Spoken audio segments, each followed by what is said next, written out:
क्या गोल्ड 3 लाख रुपए तक जा सकता है? ये मैं नहीं कह रहा, ये कह रहे हैं जेपी मॉर्गन चेस, जिन्होंने बोला है कि 2028 तक $8,000 तक, मतलब 3 लाख रुपए के आसपास जो गोल्ड का प्राइस है वो जा सकता है। इसके बारे में इन डेप्थ डिस्कशन करेंगे आगे। स्टॉक मार्केट में क्या हुआ इसके बारे में डिस्कस करेंगे। और नितिन गडकरी, जिन्होंने सियान एग्रो को, अपने बेटों को 600% के रिटर्न दिला दिए, अब वो कौन सी इंडस्ट्री की साइड बुलिश है, इसके बारे में भी जानना जरूरी है। सो बहुत कुछ है इस वीडियो में जानने के लिए। मेरा नाम है अभिषेक उपाध्याय, आप देख रहे हो कॉफी थिंकर्स। अगर आपको लॉजिकल और प्रैक्टिकल वीडियोस पसंद है तो ये चैनल आपके लिए है। नए हो तो सब्सक्राइब कर देना, पुराने हो तो लाइक कर देना।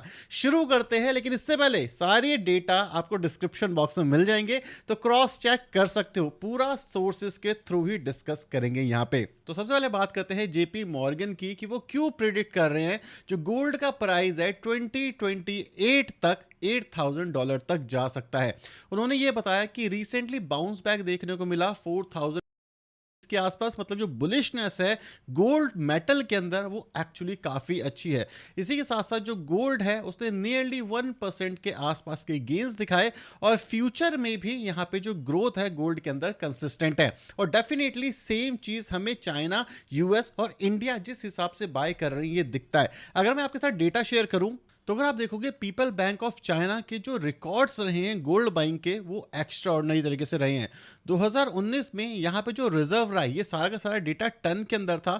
2019 से लेकर के 2022 तक यहाँ पे कोई भी इशू नहीं हुआ। जब रशिया के कुछ बैंक को स्विफ्ट सिस्टम से निकाला गया और उनके पैसों को सीज किया गया, उसके बाद जो चाइना है 2022 से आप देख सकते हो किस हिसाब से बाइंग कर रहा है। यहाँ पे कोई जे कर्व नहीं है, यहाँ पे सीधे बाइंग हुई है। अगर आप 2023 से लेकर के 2024 इवन 2025 में देखोगे तो ऑल टाइम हाई के आसपास जो रिजर्व है वो चाइना होल्ड करता है। और सिर्फ हम चाइना की बात नहीं कर रहे, अगर हम आरबीआई की बात करें तो उनके जो गोल्ड रिजर्व हैं वो जहां पे सन 2020 के अंदर 661 टन के आसपास रहे थे, 2025 के अंदर आप देख सकते हो 879 टन के आसपास ऑफिशियल नंबर हमें बताता है। मतलब लास्ट 5 साल के अंदर करीब 220 टन के आसपास जो आरबीआई है उसने भी अपना जो गोल्ड रिजर्व है वो इंक्रीज किया है। और ये जो एक्स्ट्रा ऑर्डिनरी बाइंग आई है इंडिया, चाइना, रशिया और पोलैंड की साइड से, इसने जो मार्केट्स हैं उनको हिला करके रख दिया है। और जितने भी एक्सपर्ट अभी तक सिर्फ इक्विटी की साइड देखते थे, अब वो गोल्ड को भी एक मैक्सिमम चांस देने के लिए तैयार हैं। इसी वजह से अगर आप देखोगे तो लास्ट एक साल के अंदर जो ग्रोथ रही निफ्टी 50 की सिर्फ 2.46% के है एज ऑफ नाउ। अगर आप देखोगे बीएसई सेंसेक्स की 2.41%, और वहीं पे गोल्ड की एमसीएक्स के ऊपर 63% की गेंस दिखे। वहीं पे आप 5 साल के जो गेंस आए हैं वो यहां पर देख सकते हो। ये गेंस सिर्फ और सिर्फ आते हैं वॉल्यूम्स की वजह से। आपको एक चीज पता होना चाहिए, जब एफआईआई आता है तो इंडियन मार्केट क्यों भागती है? क्योंकि इंडिया में पैसा लगता है, जो डिमांड होती है वो स्टॉक की ज्यादा हो जाती है, जिस वजह से जो प्राइस है वो राइज होना शुरू हो जाते हैं।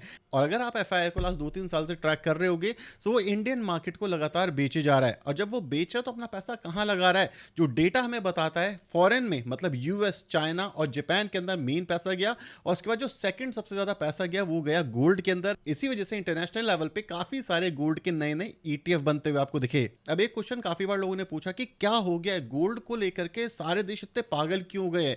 एक मस्त चीज बताता हूँ, पूरी दुनिया का आप गोल्ड उठा लो और सिर्फ एक क्यूब बनाओ, तो चाहे आपके पास गहने हो, चाहे माइन हो, चाहे आपके पास गोल्ड की प्लेट पड़ी हो, चाहे मंदिर मस्जिद जो भी हो, अगर आप इन सब का गोल्ड उठाओ और एक क्यूब जैसा सेंटीमीटर बना दो, तो 23 मीटर आप इससे ज्यादा बना ही नहीं पाओगे।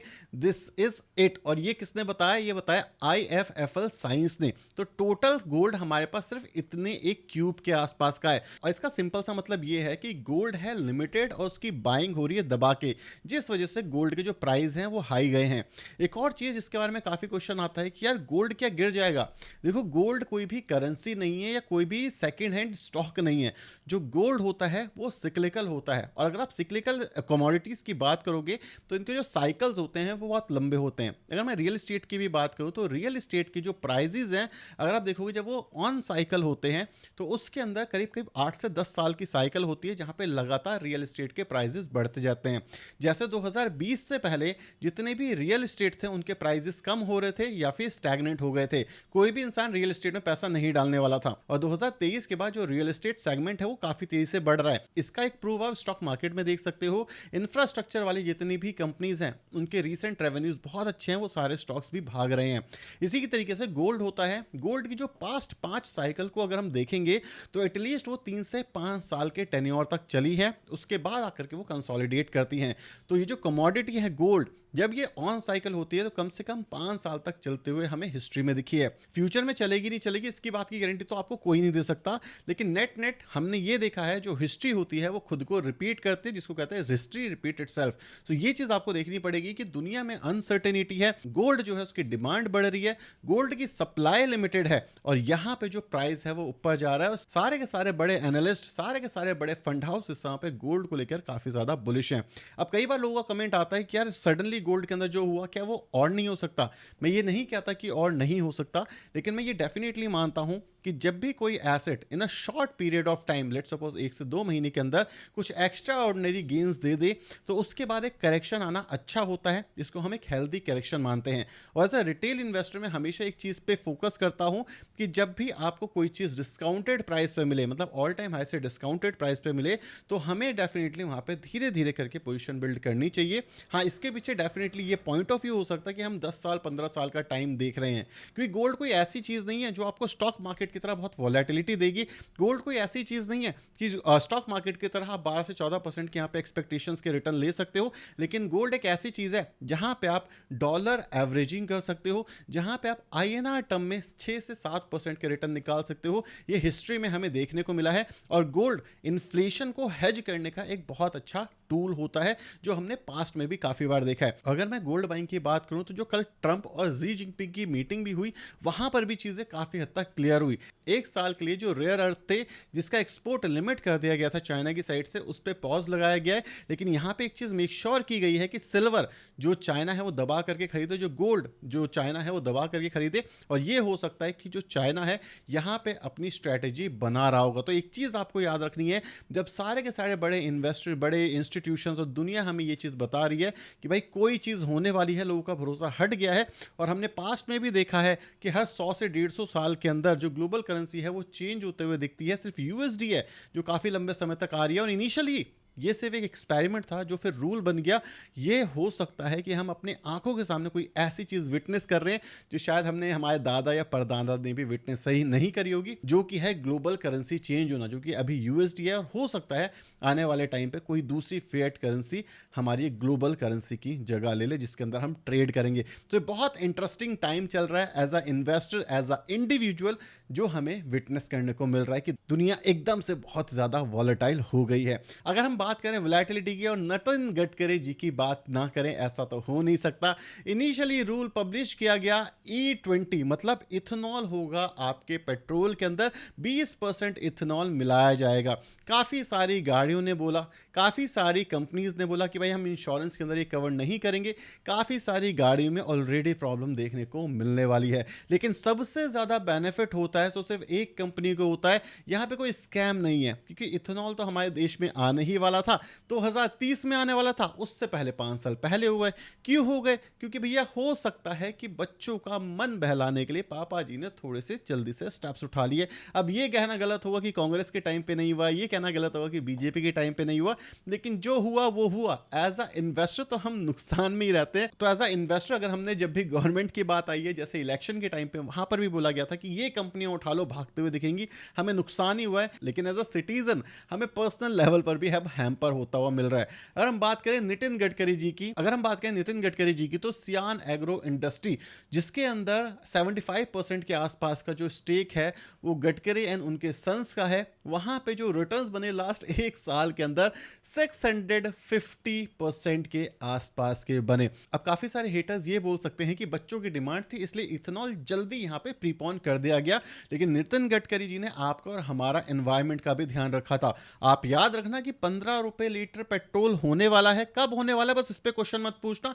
अदरवाइज आप एंटी नेशनल कहलाओगे। तो आजकल जो हमारे नेता है वो स्टॉक्स को मल्टीबैगर बना रहे हैं, कुछ ने अदानी को बना दिया, कुछ ने अपने बेटों को बना दिया। लेकिन एक और चीज जिस पे हमारे गडकरी साहब की नजर है वो है प्लास्टिक। अब एक न्यूज काफी ज्यादा वायरल हो रही है कि जो गडकरी जी हैं वो पुश कर रहे हैं प्लास्टिक वेस्टेज को कि हाईवे कंस्ट्रक्शन के अंदर यूज किया जाए। और जैसे ये न्यूज बाहर आती है दुनिया के अंदर हलचल मच जाती है और इंडियन इन्वेस्टर सबसे पहले ये ढूंढने लगते हैं कि गडकरी जी की कौन से रिलेटिव की कंपनी है जो कि प्लास्टिक में काम करती है। क्यों? क्योंकि भाई इथेनॉल के केस में तो हमने ये ग्रोथ देखी लेती है, हो सकता है प्लास्टिक के केस में भी हमारी भलाई के लिए शायद उनकी कंपनियां ऊपर चली जाए। तो इसके ऊपर भी बहुत सारी न्यूज चल रही है कि अब प्लास्टिक कंपनी कौन ओन करता है गडकरी जी की फैमिली में। इसके ऊपर सोचो क्योंकि हो सकता है कि आगे कुछ भी हो जाए। सो नेट नेट आपका इथेनॉल से पेट्रोल का पैसा कम हो ना हो, नेट नेट अगर आपकी जिंदगी में सुकून हो ना हो, परिवर्तन हो ना हो नेचर में, एनवायरमेंट में, लेकिन कोई इंसान तो दबा करके पैसे कमा रहा है। अब इसको आप पंप और डम स्कीम कह नहीं सकते क्योंकि ये पॉलिसी है, पर थोड़ी सी जल्दी ही तो लाई गई है। कुछ टाइम पहले तक हम ब्राजील से कंपेयर करते हैं इंडिया को कि भाई देखो वहां पर भी तो इथेनॉल है। लेकिन आपको याद होना चाहिए कि इतना लंबा टेन्योर ब्राजील ने देखा और आज भी फ्लेक्सिबल हैं लोग कि आपको इथेनॉल खरीदना है इथेनॉल खरीदो, आपको नॉर्मल पेट्रोल खरीदना है पेट्रोल खरीदो, जो कि इस समय पे नहीं है। पावर पेट्रोल पे जाओगे तो ₹6 पर लीटर ज्यादा आपको वैसे भी देना पड़ता है। तो देख लो भाई जिंदगी में क्या चल रहा है। यहाँ पे यमुना के बगैर गंगा कह करके यमुना में कुदा दिया जाता है। तो मजे तो काफी आ रहे हैं इस समय पे, और पॉलिटिकल व्यू पॉइंट अगर आप अपना शेयर करोगे तो गालियां लग पड़ती है। इसलिए मैं यहीं पे इसको खत्म करूंगा, आगे चलते हैं अब शेयर बाजार की बात करते हैं। बात करें तो मार्केट मूड इंडेक्स आज हमें डिनोट कर रहा है ग्रेडी जोन में रहा है, मतलब लोगों के अंदर ग्रेडीनेस की तो कमी रही नहीं है। अगर हम बात करें ओवरऑल मार्केट की तो मार्केट आज मतलब गिरता हुआ ही दिखा है, चाहे आप लार्ज कैप की बात करो या स्मॉल कैप की। आईएनआर ने यहाँ पे थोड़े से गेंस दिखाए, इसी के साथ साथ गोल्ड ने यहाँ पे थोड़े से गेंस दिखाए, बट नेट नेट मार्केट हमारी गिरी हुई रही। अगर हम टॉप गेनर्स की बात करें तो आईडीबीआई बैंक यहाँ पे बढ़िया काम करा, यूनियन बैंक ऑफ इंडिया, भारतीय इलेक्ट्रॉनिक कंपनी ने करा, कैनरा बैंक ने किया। मतलब बैंक्स के लिए आज का दिन काफी बढ़िया रहा। अगर हम टॉप लूजर्स की बात करें तो eternal, Varun beverages, Adani power, Pidilite और वेदांता जैसे स्टॉक्स यहाँ पे दिखे। इसी के साथ साथ मारुति के रिजल्ट्स इस बार सामने आए, लेकिन जो एक्सपेक्टेशंस की गई थी कि गिरेंगे नहीं, लेकिन जीएसटी के बाद एक बहुत बढ़िया रिजल्ट्स मारुति के निकले, जिस वजह से जो मारुति है पास्ट में वो ऑलरेडी रैली दे चुका है। कई बार हम ये सोचते हैं कि कंपनी के रिजल्ट बहुत अच्छे आएंगे तो वो रैली देगा, लेकिन होता क्या है इसका उल्टा कि कंपनी के रिजल्ट्स आते हैं कंपनी गिर जाती है। इसके पीछे कुछ चीज़ें होती हैं नॉर्मली जो हमने पास्ट में देखी गई है। वो ये है कि जो भी एनालिस्ट होते हैं वो हमेशा ये अज्यूम करने की कोशिश करते हैं कि रिजल्ट्स अच्छे आएंगे या बुरे। अगर अकॉर्डिंग टू अच्छे रिजल्ट आ जाते हैं, अगर वो अज्यूम कर रहे हैं, तो पहले ही चीज़ें प्राइज इन हो चुकी होती है। अब रिजल्ट लीक होते हैं नहीं होते हैं, क्या होता है क्या नहीं होता है, कोई ऑफिशियल डेटा तो है नहीं तो किसी को नहीं पता। लेकिन क्वेश्चन हमेशा ये रहता है कि अगर बाहर रिजल्ट अच्छा आता है तो उस दिन स्टॉक प्राइस में एक अप्रिसिएशन दिखती है। इंडिया में ऐसा क्यों नहीं होता? इंडिया में जिस दिन अच्छा रिजल्ट आता है उस दिन स्टॉक गिरता क्यों है? इसके पास अगर आपके पास इसका क्वेश्चन होगा तो डेफिनेटली मुझे इसका आंसर देना। एफआईआई और डीआईआई की बात करें तो 31 अक्टूबर मतलब आज की डेट में एफआईआई ने यहाँ पे दबा करके सेल ऑफ करा, और वहीं पे जो हमारे डीआईआई रहे उन्होंने मार्केट को संभालने की पूरी कोशिश करी। लेकिन एक इंटरेस्टिंग चीज़ मैं आपको बता दूं, जब भी एफआईआई बेच रहा होता है हमें नेट नेट सेलर दिखता है, लेकिन छोटी छोटी पोजीशंस वो स्मॉल कैप या मिड कैप में बना रहा होता है। सो नेट सेलर है, इसका मतलब ये नहीं है कि नेट बेचा है, इसका मतलब ये भी हो सकता है उन्होंने अपनी पोजीशन चेंज की हो, जो कि हमें पास्ट में देखने को मिला है। क्योंकि काफ़ी सारे जैसे गोल्डमैन सैक काफ़ी सारी कंपनी में अपनी पोजीशन बनाते हुए दिखे, तो इसके ऊपर आपका ध्यान होना चाहिए। एफआईआई का ब्रॉड पर्सपेक्टिव पे क्या निकल के आ रहा है हम ये डिस्कस कर सकते हैं, लेकिन स्टॉक पर्सपेक्टिव आपको देखनी चाहिए शेयर होल्डिंग पैटर्न में कौन सा कंपनी या कौन सा एफआईआई डीआईआई बेच रहा है उस कंपनी को या फिर खरीद रहा है। एफआईआई और डीआईआई क्यों इंपॉर्टेंट है? एफआईआई हमारे शेयर बाजार के अंदर इसलिए इंपॉर्टेंट है ताकि वो हमें ये बताता है कि उसको क्या लगता है कि कंपनी में कहाँ पे बुलिशनेस आ सकती है, कौन से स्टॉक्स में आ सकती है, और वहीं पे डीआईआई भी यही चीज़ डिनोट करता है। तो हम डबल श्योर हो सकते हैं कि कंपनी में हो सकता है जो करप्शन है या जो बुरी चीज़ें हैं वो थोड़ी सी कम है। लेकिन येस, अपनी एनालिसिस करने के बाद ही कहीं पर भी इन्वेस्ट करना चाहिए हमें। एफआईआई डीआईआई अपनी करते हैं, एज ए इन्वेस्टर हमें भी अपनी करनी चाहिए। सो नेट ये कुछ अपडेट्स है मार्केट के, ये कुछ न्यूज़ थी मार्केट की जो मुझे आपके साथ शेयर करनी थी। बाकी वीडियो कैसी लगी, आपको पसंद आई तो वीडियो को लाइक और चैनल को सब्सक्राइब कर दें। Thank you so much for watching this video. Tata bye bye, signing of.